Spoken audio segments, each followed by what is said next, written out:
How you going, everybody? Now, everybody loves a good origin story, so here's mine. In the late 90s, early 2000s, I was actually working in the building industry on the tools. I ran my own little company and we were doing jib fixing, so we were putting up plasterboard.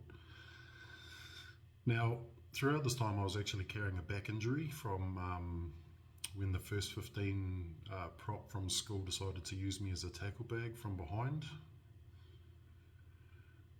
Yeah, not the most fun experience, but it is what it is. So this back injury got progressively worse until eventually early 2000s, one of the discs in my back actually popped. I had surgery 2004, and from that point there, I was unable to return back to my position running the company.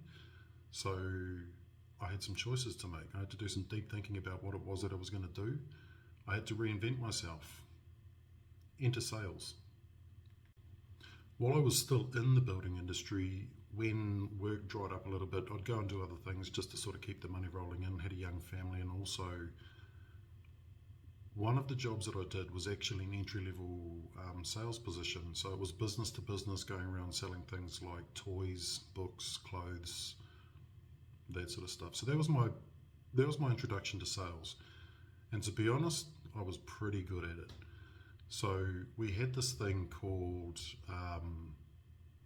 ringing the bell. There was also smashing the gong, and then there was blowing the trumpet. So each of these things was based on hitting a target for sales during the day, and I was the only one in the business that actually got to do all three of them. So this is in a small amount of time that I just joined the team. And I started outperforming the seasoned veterans. So I thought to myself, after I'd had the back injury and surgery, sales. My first position in sales was actually Harvey Norman, working in the bedding department selling furniture. Not the most exciting, but I learned a lot about customer buying patterns and that sort of thing. So that was probably a really good start for me. And when I got tired of that retail environment, I actually moved over into Bunnings, and that was a lot more fun. Working with, I guess, a lot more relaxed team. There wasn't any shirt and tie stuff. Like, I wear shirt and ties, but I don't really enjoy it. So moving over to Bunnings from Harvey Norman, I sort of moved back more into what we'll refer my comfort zone. I worked in outdoor lifestyles. So all your pavers, potting mixers and all that sort of stuff, sheds, that sort of stuff. From there I moved down to indoor timber. And yeah, Bunnings was a great experience. I actually really enjoyed working for Bunnings.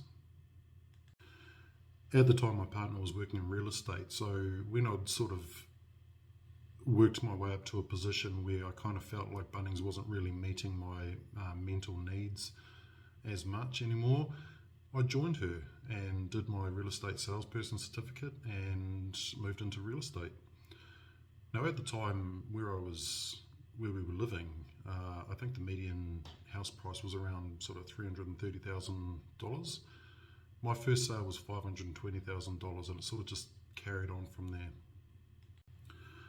I was in real estate for maybe a year, and then in 2006 I had a wee bit of a health hiccup. So when I turned 30, I got very sick. It took us a little while to get a diagnosis, but when it came through sometime 2007, it was confirmed that I had Crohn's disease. Now, I'd never heard of Crohn's disease, so this was a huge learning curve just on the health side of things. And there were a lot of changes that I had to make with my diet. Over the years, I gave up things like cigarettes and alcohol just to make sure that my health was top priority. And once that was under control, I actually moved into a sales rep position, so I didn't return to real estate. I went out on the road and sold direct to customers, so business to business. I was working for a company called Worth, which is an international company based out of Germany, and I was selling things like abrasives and lubricants and tools and that sort of stuff to mechanics and panel beaters and engineers and that sort of stuff. I loved that job, loved it. absolutely loved it. I got some insane growth in my geographical area that I was taking care of, and it really gave me the confidence that I could do this as a career. The only unfortunate thing was at the time that I worked with the area that I was looking after was heavily dependent on the agricultural industry to support it financially, and we went through about 3 seasons of drought. So that kind of put things, a little bit of a dampener on things, as dry as you can get and be a dampener. This is when we made the move to Brisbane. And this is where it all really began. So my career here in Australia began in Brisbane as a field officer looking after engineering apprentices. And I'll tell you something for nothing. Sales of a product for me is easy. When your product is a person that can go missing, wow. So that was a trial by fire, and while I quite enjoyed it, I didn't last that long in it. I sort of moved back into selling products and services. For a few years I worked for a company called Salesforce, and our major customer was Bunnings. So I'd gone from working in Bunnings excuse me, to selling into Bunnings. And again, absolutely loved it. Loved the environment, loved the pace, loved the work, loved the products, the majority of which at that point were storage. So in-house storage and garage storage, loved them. Now the best thing about that for me was because of my work ethic and how I am with the teams that I work with my customers, I actually changed the way that we did things with Bunnings. So two of our products actually were so popular that they couldn't keep the shelves full. So I did some research and probably a 3-month case study in one of my busiest stores where they gave me a couple of runs out the front. So when you're walking down the front of Bunnings, on one side you've got the aisles and on the other side you've got pallets of stuff. They gave me a pallet run to have products in there, and I just kept track of the sales over the time that they were there. And we increased something like 800% of sales. So Bunnings actually decided to make that a full-time product down in the front, off the back of my work. Now, unfortunately, while I was doing that job, I sort of had a wee bit of a back injury, and the decision was made that I had to leave and go and find something else that didn't require me to be lifting heavy products around Bunnings stores. So it was at that point that I joined Coates Hire, and I was visiting civil and construction customers, hiring machinery and tools and that sort of stuff. The geographical area that I looked after was a monster, probably the biggest in Brisbane, and it was 2 geographical accounts managers that looked after it. Now, when I started, my offsider was pregnant, and she left to go and have her baby, which is brilliant, beautiful. But while on maternity leave, I was left to look after the geography by myself. So I was basically doing 2 people's worth of work. Then a neighbouring geographical accounts manager left the business, and I was asked to babysit his geography as well. So that basically meant that I was doing 3 people's worth of work. Obviously, being the smart human being that I am, it wasn't too long before I decided that that just wasn't it, and it was time to move on. So cue Kingspan, selling rainwater harvesting products.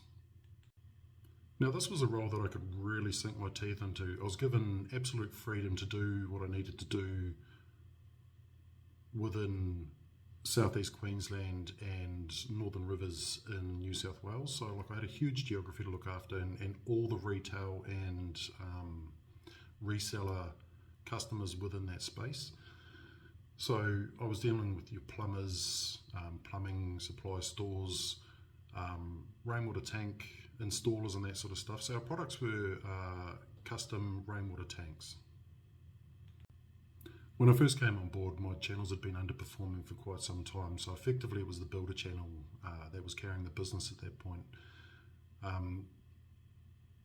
By the time I left that company, so I was there for 3 years, and by the time I left the company, my channel was my reseller channel was the channel that was actually carrying the company. So I'd built that up from about maybe just under $1 million a year to over $3 million a year.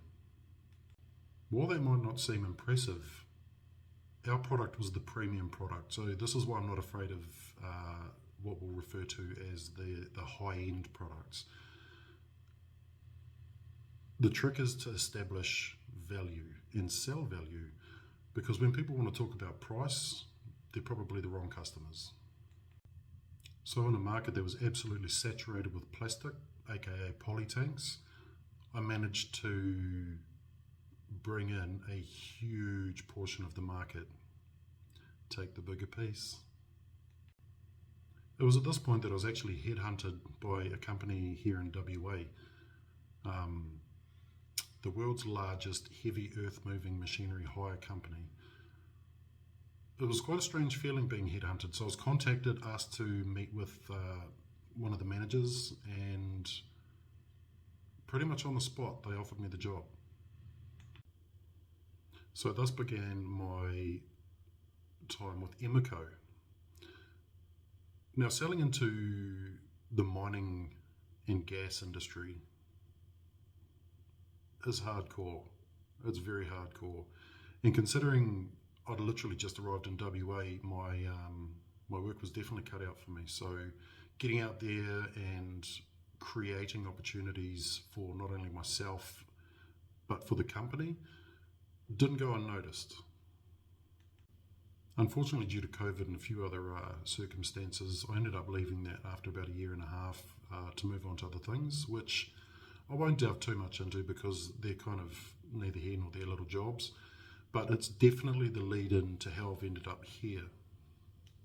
Now, I'm hoping that this video has given you some insights into, I guess, my range of experience and an idea of how I've come about this skill set.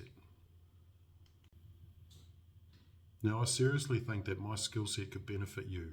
If you run a small to medium-sized enterprise here in WA or even anywhere in Australia, let's chat.